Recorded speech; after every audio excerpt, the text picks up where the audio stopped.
രാജ്യത്തെ ഞെട്ടിപ്പിക്കുന്ന കാര്യമാണ് ഹിൻഡൻബർഗിൻ്റെ ഏറ്റവും ഒടുവിലത്തെ വെളിപ്പെട്ടില്ല. സെബി ചെയർപേഴ്സൺ ഈ നാട്ടിലെ ഓഹരി വിപണികളെ ആകമാനം നിയന്ത്രിക്കുകയും അതിന് വിശ്വാസ്യത കൊടുക്കുകയും എവിടെയെങ്കിലും തകരാറുണ്ടാകുമ്പോൾ ആ വിശ്വാസം നിലനിർത്താൻ വേണ്ടി നടപടി സ്വീകരിക്കേണ്ട സെബി ചെയർപേഴ്സൺ തന്നെ ഇത്തരം ഷെൽ കമ്പനികളിൽ നിക്ഷേപമുണ്ടെന്നുള്ള വാർത്ത എങ്ങനെയാണ് സർക്കാർ അതിനെ കാണുന്നത്? അത് രാജ്യദ്രോഹമായിട്ട് എങ്ങനെ കാണുന്നത്? രാജ്യദ്രോഹം നടത്തുന്ന ഇവരല്ലേ? രാജ്യത്തെ ഓഹരി വിപണികളുടെ വിശ്വാസ്യത മുഴുവൻ തകർത്തക്കവണ്ണം സെബിയുടെ ചെയർപേഴ്സൺ തന്നെ ഇത്തരം വലിയ ആരോപണത്തിന് വിധേയമാകുമ്പോൾ എന്നിട്ട് എനിക്ക് മനസ്സിലാകാത്തത് അവർ ആ കസേരയിൽ തുടരുന്നതിലാണ്. നിങ്ങൾ ആലോചിക്കേണ്ടത് സുപ്രീം കോടതി കേസെടുത്തതാണ്. സുപ്രീം കോടതി കേസെടുത്തപ്പോൾ സുപ്രീം കോടതി അവസാനം സെബിയിൽ വിശ്വാസം അർപ്പിച്ചുകൊണ്ടാണ് അവരുടെ അന്വേഷണ റിപ്പോർട്ട് അനുസരിച്ചിട്ടാണ് ആ കേസിന് തീർപ്പ് കൽപ്പിച്ചത്. അതാണ് ഇവിടെ ആഘോഷിക്കപ്പെട്ടത്. പക്ഷെ ഇപ്പോൾ വന്നിരിക്കുന്ന റിപ്പോർട്ട് എന്താണ്? സുപ്രീം കോടതിയിൽ മറച്ചുവെച്ചു കാര്യങ്ങൾ എന്നുള്ളതല്ല നമ്മൾ മനസ്സിലാക്കേണ്ടത്. അതായത് സെബിയുടെ ചെയർപേഴ്സന് നിക്ഷേപമുണ്ടായിരുന്നു എന്നുള്ളത് സുപ്രീം കോടതിയിൽ പോലും മറച്ചു വെക്കുന്ന സാഹചര്യം ഉണ്ടായെങ്കിൽ ഇനി നടപടിയെടുക്കേണ്ട സുപ്രീം കോർട്ടാണ്. ഒരു കാര്യം ഉറപ്പാണ്, ഇത് രാജ്യം കണ്ട ഏറ്റവും വലിയ ഓഹരി കുംഭകോണങ്ങളിൽ ഒന്നായി മാറുകയാണ്. അതിന് ഏറ്റവും വലിയ സങ്കടകരമായ അവസ്ഥ എന്ന് പറയുന്നത് ഇത്തരം കാര്യങ്ങളിൽ വിശ്വാസ്യത ഉണ്ടാക്കിയെടുക്കേണ്ട സെബി ചെയർപേഴ്സൺ അവരുടെ ഭർത്താവും ഇതിനകത്ത് ഇടപെട്ടിരിക്കുന്നു, ഉൾപ്പെട്ടിരിക്കുന്നു എന്നുള്ളതാണ്. ഒരു JPC അന്വേഷണം കൂടിക്കൊണ്ട് മാത്രമേ ഈ പ്രശ്നങ്ങൾക്ക് പരിഹാരം കാണാൻ കഴിയൂ. അതുകൊണ്ട് ജോയിന്റ് പാർലമെന്ററി കമ്മിറ്റി അന്വേഷിക്കണമെന്ന ആവശ്യം ഞങ്ങൾ ശക്തിപ്പെടുത്തുകയാണ്. അതല്ലാതെ ഇക്കാര്യം മുന്നോട്ട് പോകാൻ പറ്റില്ല.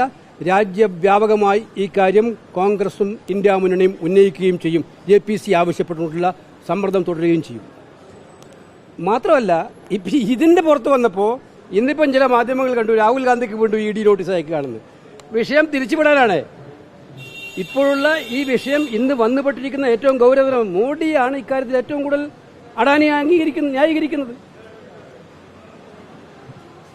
ഇത്തരം വലിയ രാജ്യം കണ്ട ഏറ്റവും വലിയ ഊതി വീർപ്പിച്ചിട്ടുള്ള അക്കൗണ്ടുമായിട്ട് അദ്ദേഹം വന്നതിന്റെ പേരിൽ രാജ്യത്താകമാനം കോളിളക്കം ഉണ്ടായിട്ട് പാർലമെന്റിലടക്കം കോളിളക്കം ഉണ്ടായിട്ട് അത് അന്വേഷിക്കാൻ ചുമതലപ്പെടുത്തിയ ആള് തന്നെ ഇപ്പം വിവാദത്തിൽപ്പെട്ടിരിക്കുകയാണ്.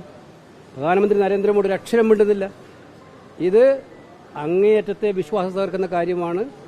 അത് സംശയമില്ല. അതുകൊണ്ട് കൃത്യമായിട്ടുള്ള അന്വേഷണം ആവശ്യപ്പെടുകയാണ്. ഇതിനെ ഞങ്ങൾ രാഹുൽ ഗാന്ധിക്ക് നോട്ടീസ് അയച്ച് ഭീഷണിപ്പെടുത്താമെന്ന് വിചാരിക്കേണ്ട. അവരെ നിയമപരമായി ചെയ്യേണ്ടത് ചെയ്തോട്ടെ. ഇത് വിഷയം മാറ്റാനുള്ള ഈ ശ്രമങ്ങളെല്ലാം ഞങ്ങൾ ശക്തമായിട്ട് നേരിടും.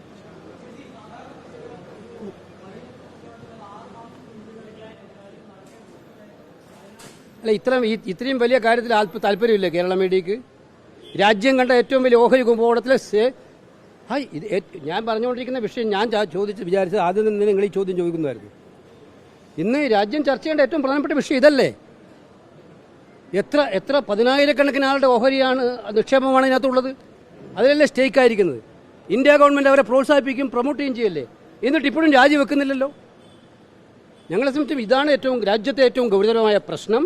ഈ പ്രശ്നത്തിൽ ജോയിന്റ് പാർലമെന്ററി കമ്മിറ്റി അന്വേഷിക്കണമെന്നുള്ള ആവശ്യം ഗവൺമെന്റ് അംഗീകരിക്കുന്നില്ലെങ്കിൽ ഏറ്റവും ശക്തമായ പോരാട്ടവുമായിട്ട് ഞങ്ങൾ മുന്നോട്ട് പോകും. ഇത് മാത്രമല്ല, നേരത്തെയും സെബിയുമായിട്ട് മാത്രമല്ല ഇതിനു മുൻപ് തന്നെ അദാനി ഗ്രൂപ്പുമായിട്ട് ഷെൽ കമ്പനികളുടെ അതാണ് ഞാൻ പറഞ്ഞത്. ആ കാര്യത്തിൽ ഒരു നടപടിയും പിന്നീട് ആ കാര്യത്തിൽ കോടതിയിൽ വന്നല്ലോ. അതാ പറഞ്ഞത്, കോടതി എന്നിട്ട് സെബിയുടെ അന്വേഷണ റിപ്പോർട്ടിനെയാണ് ശരിവെച്ചത് സുപ്രീം കോടതി. ആ സെബിയുടെ ചെയർപേഴ്സണ് ഇതിൽ നിക്ഷേപമുണ്ടെന്നാണ് ഇപ്പോൾ വന്നിരിക്കുന്നത്. അപ്പോൾ ആരാണ് കള്ളനെ തന്നെ കാപ്പുലേക്ക് ഏൽപ്പിക്കുകയായിരുന്നു. വേലി തന്നെ വിളവ് നിന്ന സ്ഥിതിവിശേഷമാണ് രാജ്യത്തുണ്ടായത്. ആ കള്ളനെ തക്കോലേൽപ്പിക്കുന്ന സ്ഥിതിവിശേഷത്തിൽ നടപടി സ്വീകരിച്ചിട്ടാണ് സുപ്രീം കോടതി അന്ന് തീരുമാനമെടുത്തത്. അതുകൊണ്ട് സുപ്രീം കോടതി ഇക്കാര്യത്തിൽ സോമോട്ടോ കേസെടുക്കേണ്ടതാണ്. ഈ വാർത്തയുടെ അടിസ്ഥാനത്തിൽ സുപ്രീം കോടതി സോമോട്ടോ കേസെടുക്കേണ്ടതാണ്. അല്ല, അതിന്റെ നിയമവശങ്ങളെല്ലാം ഞങ്ങൾ പരിശോധിക്കുന്നുണ്ട് കൃത്യമായിട്ടും. പക്ഷേ ഇത് അത്ഭുതപ്പെടുത്തുന്ന കാര്യമല്ലേ? പരമോന്നത നീതിന്യായ കോടതിയെ പോലും തെറ്റിദ്ധരിപ്പിക്കപ്പെടുക എന്ന് പറഞ്ഞാൽ, എന്നിട്ട് സാധാരണക്കാരൻ്റെ ഏറ്റവും വലിയ ഓഹരിയിൽ അവരെ സങ്കടത്തിലാക്കുക എന്ന് പറയുന്നത്. ഇനി സർക്കാർ പൂർണ്ണമായും കൂട്ടുനിൽക്കുകയാണ്. സർക്കാരിൻ്റെ പറയുന്നത് ഇത് രാജ്യദ്രോഹ കുറ്റമാണെന്ന് ഇത് ഉന്നയിക്കുന്നത്, ഈ വലിയ ക്രമക്കേട്, ഈ അഴിമതി ഉന്നയിക്കുന്നത്. അപ്പോൾ ഇവർ ആർക്ക് വേണ്ടിയാണ് നിൽക്കുന്നത്? സർക്കാർ.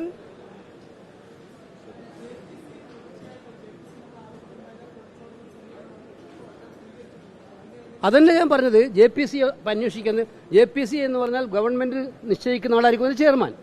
പക്ഷേ ഒരു കാര്യമുണ്ട്, JPCയുടെ മുന്നിൽ എല്ലാ രേഖകളും വരും. ജോയിന്റ് പാർലമെന്ററി കമ്മിറ്റി ആകുമ്പോൾ ഒരു രേഖയെ ഒളിച്ചു വെക്കാൻ പറ്റില്ല. അപ്പം അതുകൊണ്ട് JPC എന്തുകൊണ്ടാണ് ഭയപ്പെടുന്നത്? ഭൂരിപക്ഷം അവർക്കായിരിക്കും, ചെയർമാൻ അവരായിരിക്കും. എന്തുകൊണ്ടാണ് അവർ ഭയപ്പെടുന്നത്? അപ്പോൾ എന്തോ ഭയപ്പെടാനുണ്ടല്ലോ അതിനകത്ത്. പക്ഷേ ഇത് രാജ്യം അറിയേണ്ട വസ്തുതയാണ്, രാജ്യം അറിയേണ്ട ആവശ്യമാണ്. ഇത് അറിയിക്കുന്നില്ലെങ്കിൽ രാജ്യവ്യാപകമായ പ്രക്ഷോഭത്തിലേക്ക് കോൺഗ്രസും ഇന്ത്യ മുന്നണിയും പോകും.